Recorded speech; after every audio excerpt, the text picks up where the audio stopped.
Welcome back. Joe Volpe, publisher of the Corriere Canadese, North America's only Italian-language daily newspaper, here on behalf of Go Live TV and Corcan Media Group, following the themes of the day in the municipal elections in the Greater Toronto Area.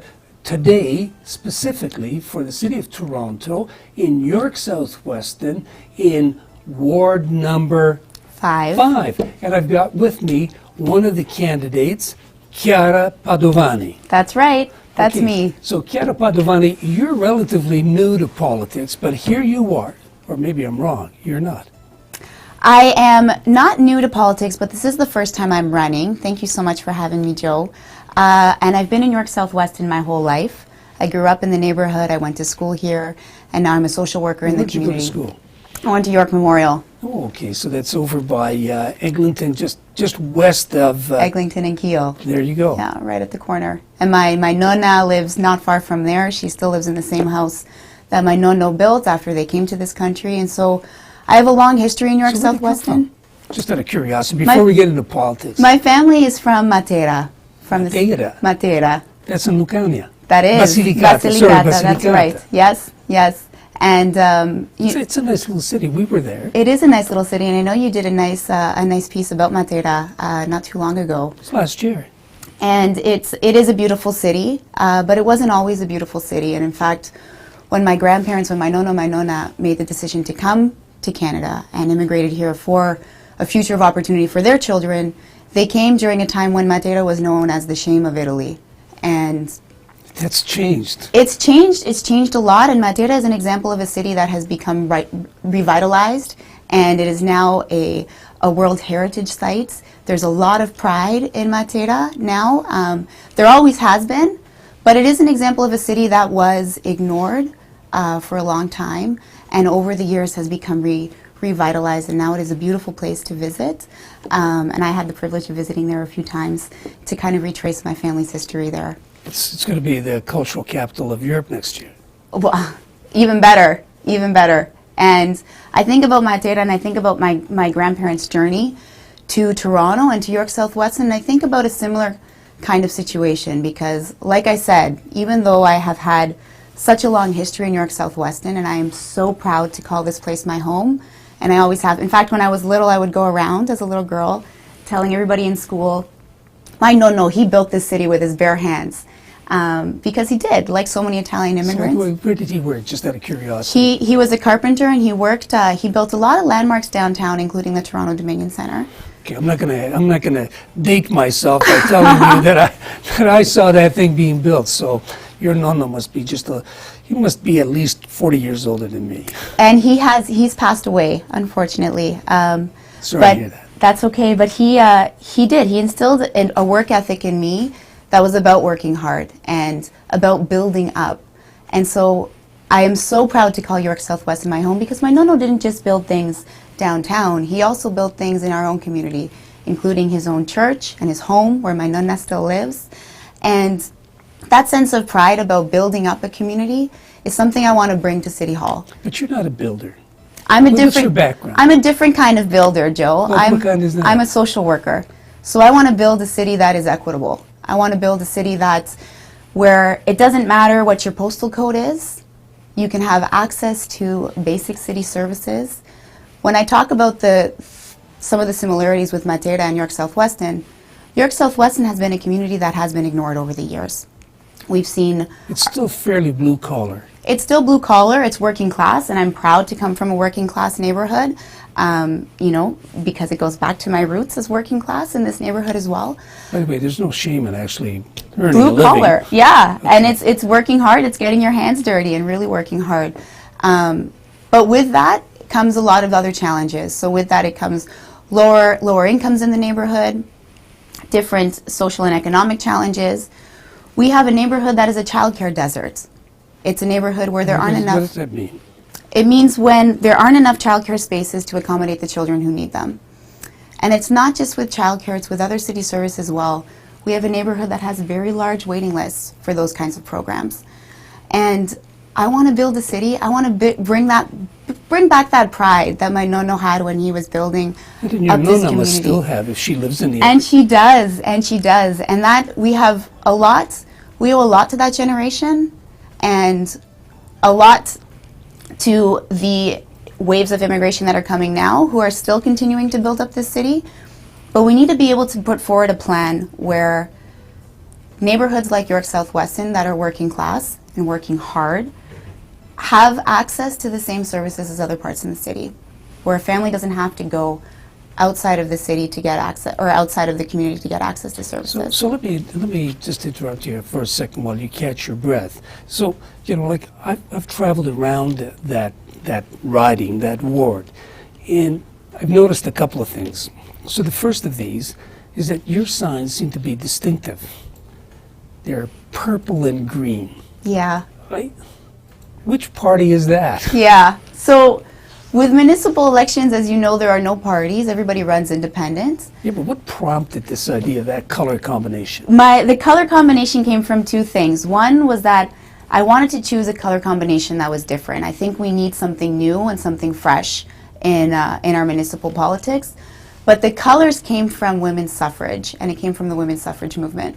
Okay, so again, I'm going to date myself. I think I know what that means. What does it mean to you and to anybody else who's watching us? So the movement for women's suffrage was the movement for women's right to vote. And the colors... Empowerment of women in the past. Yeah, and the colors are paying respect to all of the women who came before me, who fought for my right to even stand and for office and to be a candidate for an elected position. Something that we take for granted today. Something that we do take for granted today. And so I'm also part of a group called Women Win Toronto, which is a group that helps to support women to run for office. So the colors were chosen to kind of pay respect to all of the women who came before me, including my nonna, including my mother, who came before me and helped me get to where I am, not just as a person, but as somebody now running for political office. So you said as well that you were a social worker by background. So you studied, aside from York Memo, you went where to university? So I went to Trent University, which is in Peterborough, and then I went to York University for my master's. I did my master's in social work at York, and then I studied for my bachelor in international development. And that's the international development. That's an economic-based study. It's not a social-based study. it's economic and social, so it's a very interdisciplinary degree. And what I learned and what I then later worked in was developing in a way where there are local economies that are healthy, but that there are also social and recreational and cultural programs that are available to make a city or make a place a livable and a city that has a lot of well-being. So did you take a look at, for example, and I don't mean to be too prodding for you, but through your study of development, did you assess the fact that in municipal politics there's usually an issue of dealing with sewers and sidewalks and roadways and transit? Absolutely. So one of the most exciting things about municipal politics and why I'm running at the municipal level is because it's the level closest to the people. It's the level where, yeah, anything from sidewalks and snow removal and salting your streets to running water to flooding prevention, all of these are the kinds of things that a municipal candidate and a municipal councillor are responsible for doing. And again, I'm bringing it back to York South-Weston because this is my home and this is where I want to help improve. A lot of those services are lacking here.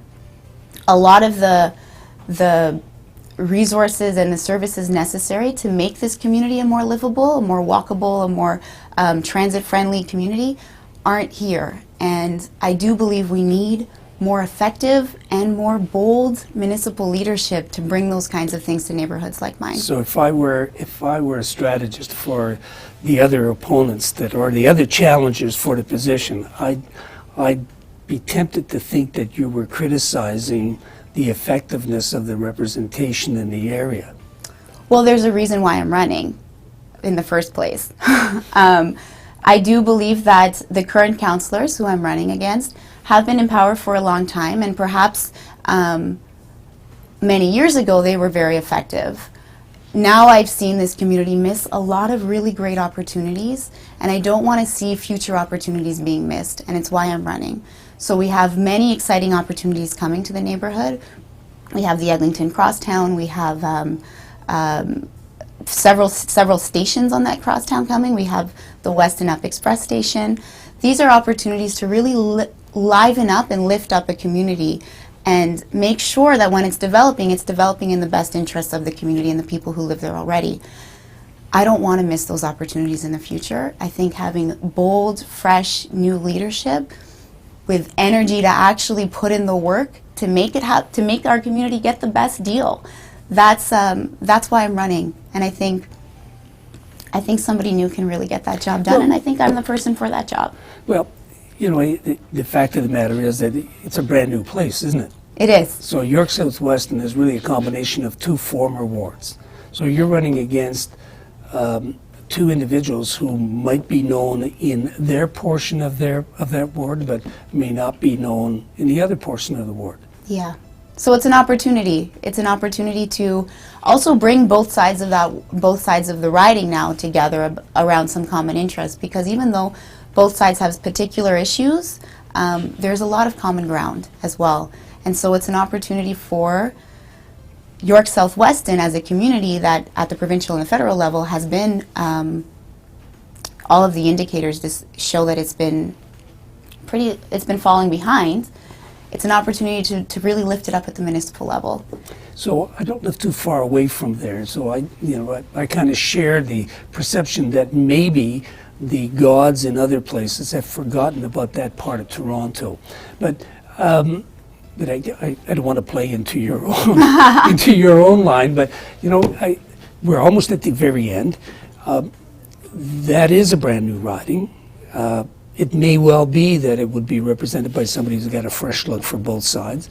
It may well be. I don't know. You're going to have to convince people of that. But you're coming up against a couple of seasoned experts. I am, and it's a challenge, but I am a tough cookie. I am my nonna's granddaughter. You don't grow up in an Italian household without growing up learning how to be tough, right? And so I think the stakes are very high. I think it is so important. This next election, there is an opportunity to vote for change, and there is an opportunity to demand better, and I'm up for that challenge, and I hope that come October 22nd, I can count on the support of the people in York South-Weston to vote for change and vote for me, Chiara Padovani. There you go. So we'll end off with that, and thank you, Chiara Padovani, for sharing these few minutes with us on Corriere Canadese, Corriere.com, Corriere.ca, for all those who want to follow us on our online edition and on our social media, and of course on Corriere Canadese, North America's only Italian language daily. Thank you very much for watching. On behalf of Chiara Padovani and all those who are following municipal elections, until the next time.